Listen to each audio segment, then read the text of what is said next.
धन्यवाद उपाध्यक्ष श्री माधव ढुङ्गेलज्यू आफ्नो विस्तृत यहाँ जानकारी गराइदिनु भएको यो 3 दिवसीय सम्मेलन सम्बन्धी र म यहाँलाई अर्को एउटा पनि जानकारी गराउँदैछु।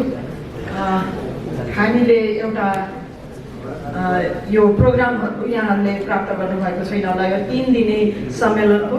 त्यसैले त्यो प्रोग्राम डिटेलको लागि हामीले एउटा एप डेभलप गरेका छौँ। नास्ट नेपाल नामको यो एप यहाँहरूले प्ले स्टोरमा गएर डाउनलोड गर्न सक्नुहुनेछ र यो 3 दिनको डिटेल सेड्युलहरू यहाँले प्राप्त गर्न सक्नुहुनेछ र यहाँलाई प्राविधिक कुनै कठिनाइ आइपरेको खण्डमा यहाँ बाहिर हेल्प डेस्कमा प्राविधिज्ञज्यूहरूले यहाँलाई सहयोग गर्नुहुनेछ। नास्ट नेपाल डाउनलोड गरेर यहाँहरूले डिटेल कार्यक्रम प्राप्त गर्न सक्नुहुनेछ।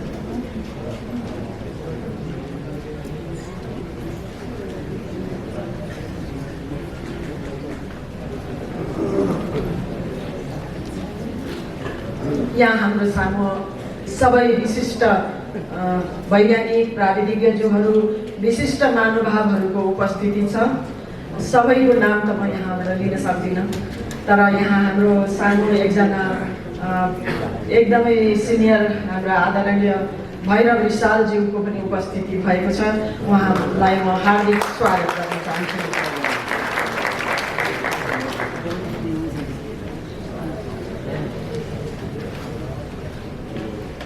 Now I would like to heartily request Professor Dr. Kishan Lal, Co-Chair of IAP, Inter-Academic Partnership, to deliver the keynote speech.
Also the President of NAST, Professor Shrestha, and my dear friends from scientific community, students and participants.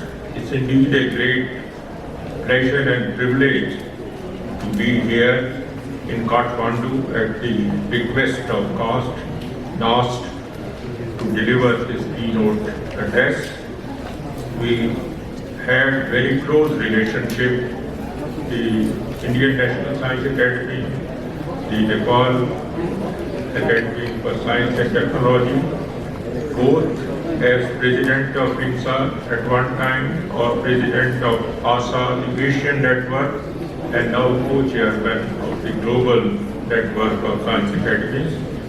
It's indeed a great pleasure, and I appreciate the initiative taken by President of NAST, Dr. Shrestha, in inviting me and giving me this opportunity.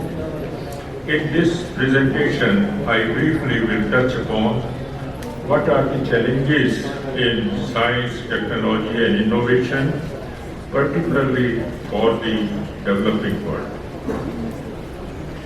So, this is what I want to say, and I will touch upon the fast developments in new areas like artificial intelligence, machine language, and particularly developing world should not be left because this is a very fast changing area and we must be prepared to accept it and participate in it. Then renewed emphasis on experimental activities and development of advanced facilities, particularly based on what we know today. Also, this year in May, a new development has taken globally that we all use measurements in our life. The standards of measurements are based on 7 base units.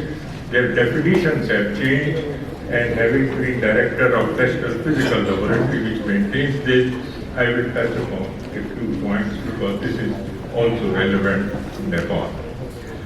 So science, when you come to measurements, measurement is very important because whether you do day-to-day life or in science, for example, I may mention that even this precision measurement of density of air led to development of several inert gases. Also in health, I don't have to emphasize, the diagnostics tells how good our health is or are we suffering. Any inaccuracy in this will affect us very badly. Now, in the environmental protection, which is a very hot subject, the question today is whatever particulate matter or gaseous contain, how good is our measurement? Is it traceable to the international level? Will it be accepted globally and so on? Now, I want to give you some, because being from this part of the world, and Nepal and India, I can't say, I'm not a historian, but I can't say anybody can put a period when we were connected so intimately, maybe from Lord Rama's time or even before. This is very intimately connected. For measurements, I cite from Manusmriti, one of the sites, it says, one of the duties of the king, in this case maybe the president, the weights and balances must be checked every 6 months. Syat sulakshitam, shatsu jayamasisu punarev. Examined every 6 months again and also stamped them. Then, of course, now then they wanted to define the smallest particle, so they gave dust particle, and if you take the fraction, it comes about 30 angstroms compared to what we do, or 30 atomic size as we go. In Egypt, they also had a cubit, which is from the hand to this, and this was necessary when they built the pyramids. There was a punishment if the calibration was not done in 2 weeks.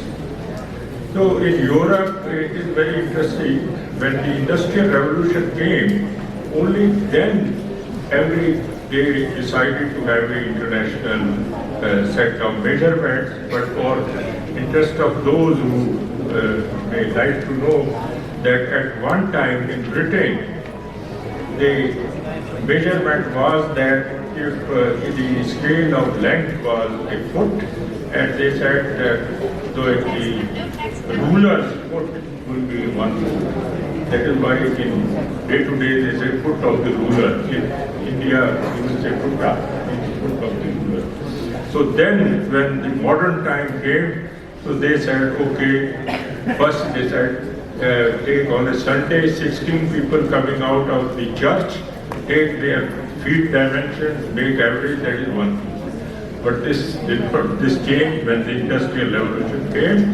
Then the main thing I wanted to say, 16 nations decided to establish a treaty of meter, and they defined the units. And recently, this has now increased to about 60 countries which are members, including our country. And they have now the meter convention then initially decided to give a meter which is marked with 2 marks, which is platinum iridium, so that it is not affected by atmosphere, a certain shape so that the meter length doesn't bend, and so on. Even in our laboratory, whenever a new director is appointed, he is given 1 kilogram and 1 meter. In fact, when I took over director, I took it, and when you leave, you give it to the next director. But that period is now over. It is no longer this meter. The main thing which I wish to say, I come to the main part. Now there are 7 base units, not only mass, length and time. You have temperature, electric current, and amount of substance, and luminous intensity called candela. You also have, I don't have to go to the detail, you must also have names for very small quantities, yecto 10 to the power 24, minus 24, or iota 10 to the power 24. These are also defined. But what has happened is that for last several decades, all metrology community wanted that all standards should be independent of artifacts, independent of meter, independent of kilogram, and must be connected to invariable constants of nature, the fundamental constants. And there is a hierarchy, but one of the things I